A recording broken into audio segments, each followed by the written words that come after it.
for us last week.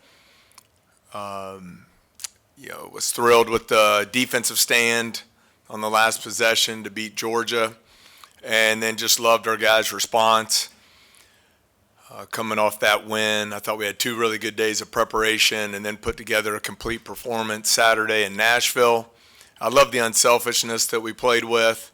I had 5 guys in double figures, Hunter Dean right behind them with 8 and 5 in the game.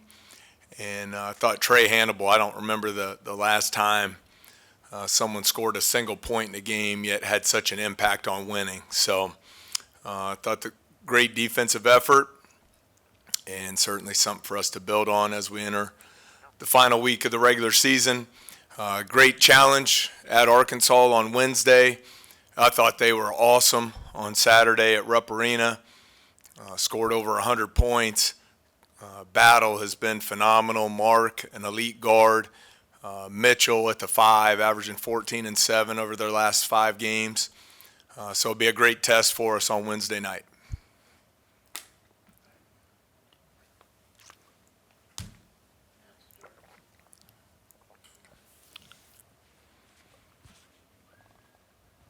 Yeah, Coach, big picture, we're talking to a lot of the seniors today. Still a couple games left in the regular season, but just what has this senior class kind of meant to you, and just how they've helped accelerate the rebuild process? Yeah, I'm not trying to pass the question on. I really hadn't put a lot of thought into it. Just been locked in on this Arkansas game. But we'll definitely answer that in great detail on Thursday or Friday, because it's obviously a talented group of players who have made a tremendous impact on this program. Hey, Coach, you've been with Trey Hannibal for 3 years now, from Murray State now to here. What did you see in him, I guess, when you first brought him to Murray State? What traits stood out? And I guess, how have you seen him grow the most as a player just since you've been coaching him? Sure. When we recruited Trey at Murray State when he was leaving South Carolina, we were looking to add toughness to our team, and he certainly fit that bill. His physicality and explosiveness on both ends of the floor, his ability to impact winning, and then great credit to him. He's really grown and developed as a point guard this year. His decision-making, his ability to get everyone involved in the offense has really been done at an elite level over the last 2 months. And I've been really proud of him for that. I think he's a guy with his ability to pressure the basketball. Defensively has a huge impact there. And for us, where we've struggled some on the defensive glass, he's a big-time rebounder at the guard position.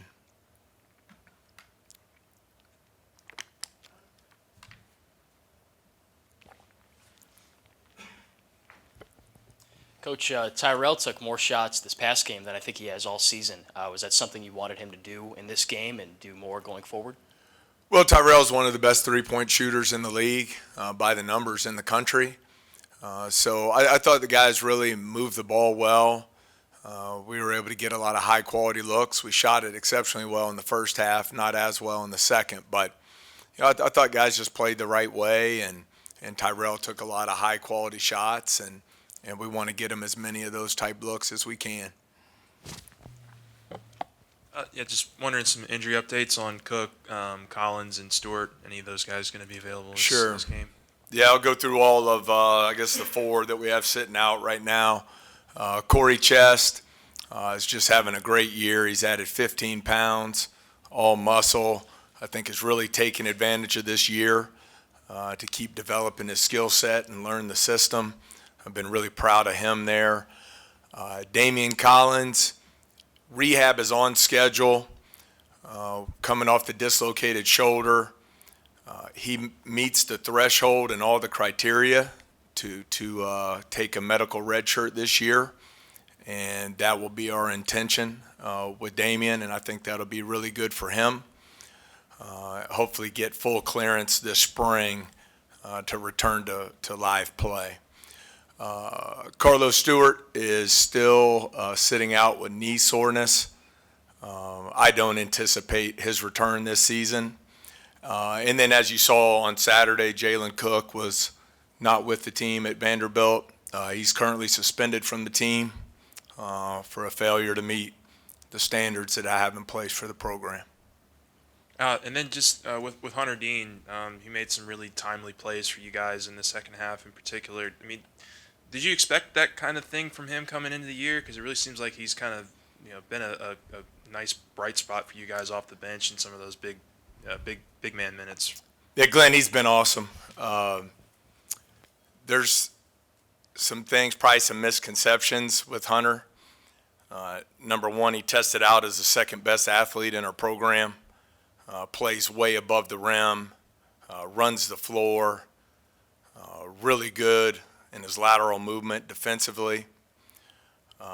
Then, don't like to throw around the term loosely, but he really is a genius on the floor. Like, he has unbelievable basketball IQ and ability to process what's going on offensively, defensively. He fixes a lot of our mistakes. And you see with his field goal percentage, just an elite finisher at the rim. And I think he's putting in a lot of work. Got off to a slow start at the free throw line and has really made a lot of progress there. So a lot of fun to coach. Midway through the year, we were talking about the fight and the pride that you have in continuing, but those were coming in losses. Now that you're getting those victories, I guess, do you still see that sense of pride amongst the team for kind of slugging through the season and reaping its benefits now? Well, I think that's why we've gotten better as the season's gone along. I think guys have made a commitment to the toughness that winning requires. I think we've come together as a team. Our chemistry right now is as good as it's been all season, by far. I think when you hit some adversity, as we did, some tough losses at the buzzer in league play, the character of your people will shine through. And I think our players showed what they're about, just kept coming back to practice to work, film study to learn, really committed to getting better and have responded every time. And started to figure out ways to win those one-possession games. I think it was 3 straight wins by 1 point, and found ways to win. Sometimes it was a great offensive play, or, as was the case Tuesday against Georgia, the great defensive stand. So my goal for our team is to stay committed to that process, just to keep getting better. There's still a lot of basketball to be played this year. This is a big week for us, and I expect our guys to come out ready to practice today and make some improvement in our team. Coach, I read in one of the LSU magazines coming into the season that when you learned about the SEC preseason poll, you kind of smirked like you knew something that we all didn't, that whoever makes that poll didn't. Do you think that we're starting to see that, the team that we couldn't see but you knew was always there? I don't know. I don't ever look at those things. We got a lot. We knew coming into the season, we kind of looked at this as year one of our program. Just kind of had to throw together a roster last year and then survive it. This was the first time we were able to put together a recruiting class. Thought we were able to go out in the transfer portal and add some experience. But there's a lot of unknowns. Are you going to be able to build that group of talented players into a team? Been a lot of ups and downs, but I think we've made great progress there. We're right here in the battle, trying to get into the top half of the SEC standings as we enter the last week of the season, trying to build some momentum going into the SEC tournament. And I think our players deserve a lot of credit for the hard work they've put in and the resiliency that they've shown to keep getting better as a team.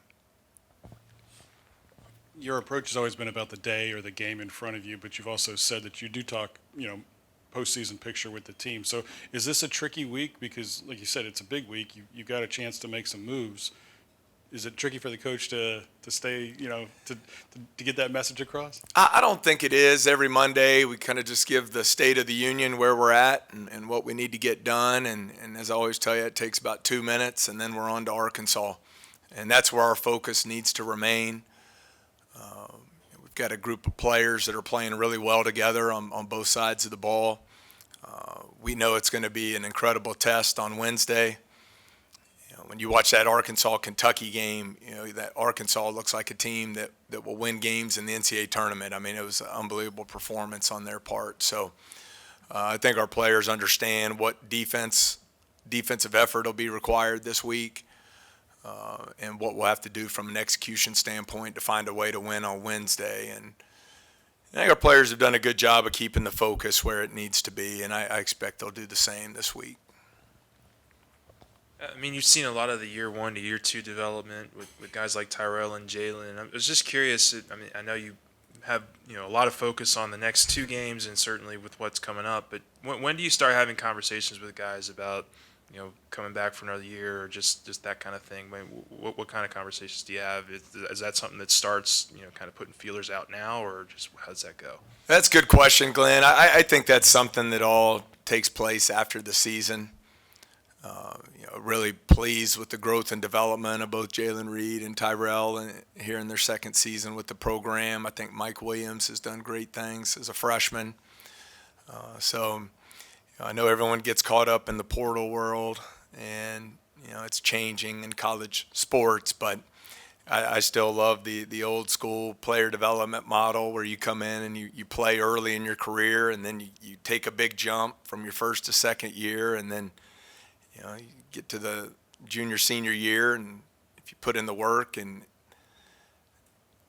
stay committed to that process, you put yourself in position to be an all-conference player and open up all those professional opportunities that players come to LSU to pursue. So I think those type conversations certainly take place after the season.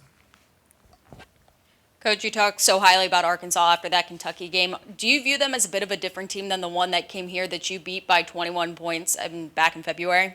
I think you have to when you look at what Battle's done over the last 3 games. I mean, he's taken 49 free throws just in the last 3 games. I don't know if I've ever seen that before. He's taken 65 free throws in their last 5 games, averaging 29 a game. I really haven't seen an offensive explosion like that since I coached Ja Morant and back when I was in the same league as Stephen Curry at Davidson. I mean, he's just been phenomenal. Mark has proven to be an elite guard last year at Houston and then again here at Arkansas. And I mentioned Mitchell's production. They're just scoring the ball at such a high level. Games have been high free throw games. They're averaging 30 free throw attempts a game. Their opponent's 35 in the last 5 games. So foul discipline will be important. But I agree with your assessment. I think you have to, that game seems like about 2 years ago anyway. So we'll focus on the current roster that they have. I'm just curious about how intentional or even now after the fact rewarding is it for you to be able to build a roster where you have guys that are mature enough and smart enough to understand what they're taking on, but then also talented enough to execute and get it kind of turned around? Talking about just kind of the big picture of the SEC season, or? No, just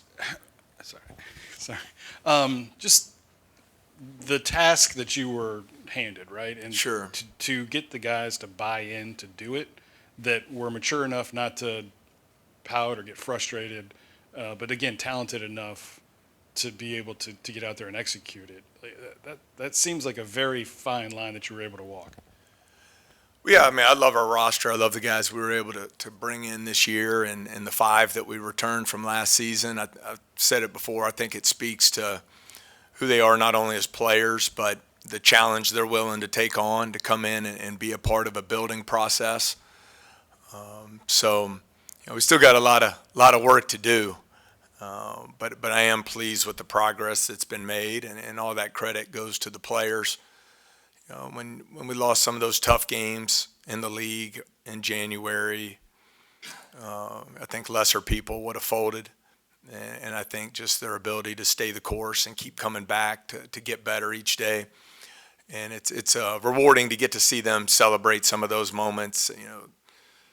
Like I say, there's a lot more work to be done, but the Kentucky game at home is something that our players will remember for the rest of their lives. And at the end of the day, I still think there's great value in those type of moments that you can have playing college basketball. Matt, I know you're worried about the players that are here, but it's late in the season. Is there any chance Cook comes back, or is he done? We'll just evaluate it day to day moving forward.